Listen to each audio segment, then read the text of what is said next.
The Miami Dolphins have a must-win game this upcoming Monday night against the New York Jets. Both teams are 0-3. And yes, we probably have labeled the season over for the Dolphins already, but they still have a chance to turn it around if they go on a winning streak. If they lose this game and go to 0-4, yeah, that's done. But they're getting a little bit of injury luck, if you will, because the New York Jets have a ton of injury news with their starting quarterback, and they're losing key starting defensive players as well, which we'll dive into all of that here. But listen, make sure you subscribe because we're going to have you covered leading up to this Week 4 game, and we'll be live on Monday night for that football game between Miami and New York. We're losing our sub battle this week against the Jets. That's not ideal. Hit that sub button for daily Dolphins content. We'll start by talking about the quarterback because it's still unclear if Justin Fields is going to be able to play in this game. If you are not aware of the situation, he suffered a concussion in their Week 2 game against the Buffalo Bills, forcing him to leave that game midway through and to miss the Week 3 game this past Sunday against the Tampa Bay Buccaneers. Well, as of filming this on Wednesday afternoon, Justin Fields still has not cleared concussion protocol, so that is now a week and a half of him in the protocol. Now, it could be a situation where he ultimately gets cleared on Saturday or even Sunday, and the extra day of playing on Monday Night Football might help him get ready and cleared, but at least as of now, he has not participated in practice. We'll probably find out more his status on Thursday and Friday for each team's respective practices and injury reports, but on Wednesday, it still is as operating as he might not be available to go.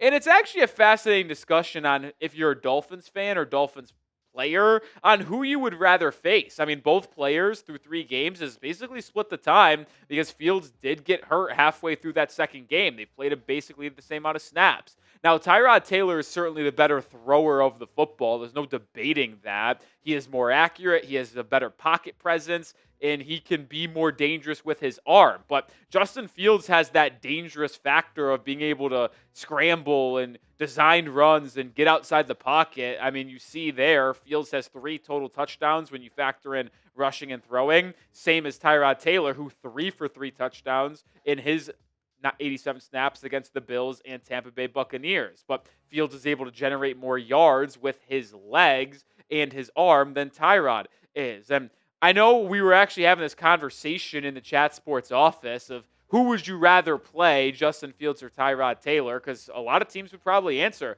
with Taylor. But if I'm a Dolphins fan, I'm choosing to play Taylor. Why?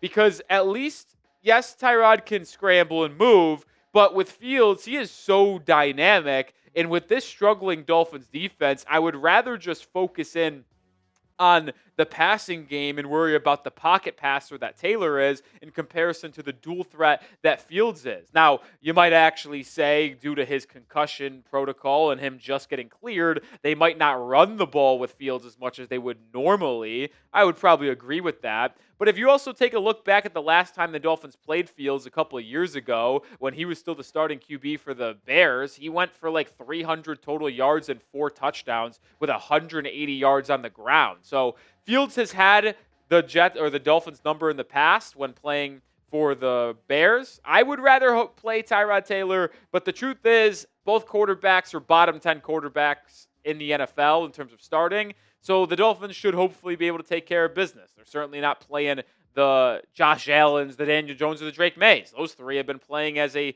top 12, top 15 quarterback in football this year. You won't see that type of quarterback play by these 2 Jets quarterbacks. But pinned comment on today's show is this. Which quarterback would you rather play as a Dolphins fan? Would you rather play Justin Fields? Type JF. Would you rather play Tyrod Taylor? Type TT. Go down in the comment section and let me know. I'd be typing my TTs.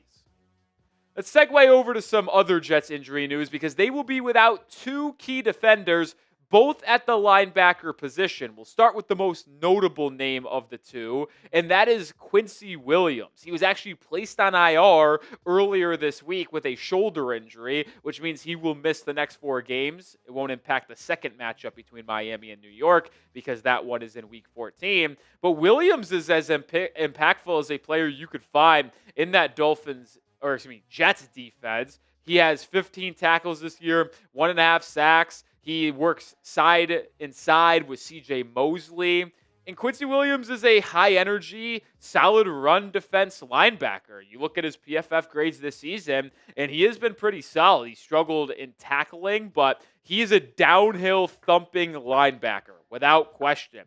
And I think it's just emphasized with these two grades here because he's better in run defense and he's better blitzing and rushing the quarterback than he is in coverage and just making tackles in open space. So the Jets having to go to their third, fourth string linebackers certainly might open up more things for the Dolphins and allow Miami to run the ball more effectively against this Jets defense. More injury news coming up here in a second, but this episode is brought to you by Prize Picks. You and I make decisions every single day. The right decisions on Prize Picks can get you paid where it's good to be right this football season. Prize Picks puts their users first. All withdrawals are fast, safe, and secure. Prize Picks offers Venmo, Apple Pay, MasterCard, and more for quick and easy deposits into your account this football season. Prize Picks also offers injury reboots. If one of your players leaves the game in the first half and doesn't return, Prize Picks won't count it as a loss. Which players are going off? Which ones aren't? Make your picks in less than 60 seconds and turn your takes into cash all season long on Prize Picks. I have an entry in for this week. We'll have one for the Dolphins-Jets game on Monday as well. But I got less than Jonnu Smith receiving yards. I have more than Jordan Mason rushing yards in that Sunday morning Steelers-Vikings matchup. Pairing that up with the max discount of Jalen Hurts, half a passing yard. Take advantage of that max discount right now. Download the app today and use code CLNS to get $50 in lineups after you play your first $5 lineup. That's code CLNS to get $50 in lineups after you play your first $5 lineup. Prize Picks. It's good to be right. The other injury the Jets are currently facing also has to deal with a linebacker. Another linebacker was placed on IR, Marcelino McCrary-Ball. This is a linebacker who was their third guy behind Quincy Williams and CJ Mosley, but was a really key piece on their special teams as well. He was a captain. He's on their punt coverage, on their kick coverage. He was a big piece. And with him being placed on IR, now we're going to have to watch the Jets go to their fourth linebacker to start next to CJ Mosley. And it's not like McCrary-Ball never played, was only on special teams. No, he got a lot of snaps through the first 3 weeks. 17 tackles, even forced a fumble in their first 3 games. Not as highly graded as Quincy Williams is, but a much better tackler, which is why he has a key role on special teams. The point that I am trying to make here with showcasing the Jets injury news ahead of this matchup, but also why we're talking about it. The Dolphins are going to be able to play a linebacker 3 and a linebacker 4 this week if he sees the football field. The new LB2, at least as of right now, projects to be Kiko Mauigoa. Hopefully I said that right. The linebacker 3 is now likely to be Cam Jones, who I'm pretty sure was on the Jets practice squad before the 2 IR moves, and then he got elevated from P squad to active roster. So Miami should have a clear advantage with their offense, being able to run the ball against a linebacker duo who has really never played together and isn't as strong as the one they previously had, but also target the middle of the field. I don't believe Mauigoa is going to be able to really defend at a high level, both in the run game or pass game. And CJ Mosley, although very solid still, is a little bit older and can be susceptible to quick running backs and wide receivers in open space over the middle of the field. So if I'm like McDaniel, if I'm this Dolphins offense, I am really making a conservative effort to run the ball up the middle, to target the middle of the field in the passing game, and take advantage of these backups playing in that middle 7-yard range past the line of scrimmage. We're going to round out the show here in a second, but who you got in this Monday night game? MIA for the Dolphins, NYJ for the Jets. Call me optimistic. I picked the Dolphins to lose against the Patriots and lose against the Bills after they lost to the Colts. I'm going to pick them to win this game. I definitely think they do actually pull this one out. Full score prediction coming up on Monday morning in our day of preview. And a large reason and why I think the Dolphins will be able to win this game is because the Jets' defense is almost as equally bad as Miami's. I mean, the Dolphins' defense is the worst in the NFL statistically through 3 weeks. The Jets are bottom 5. They give up 31 points per game, 29th.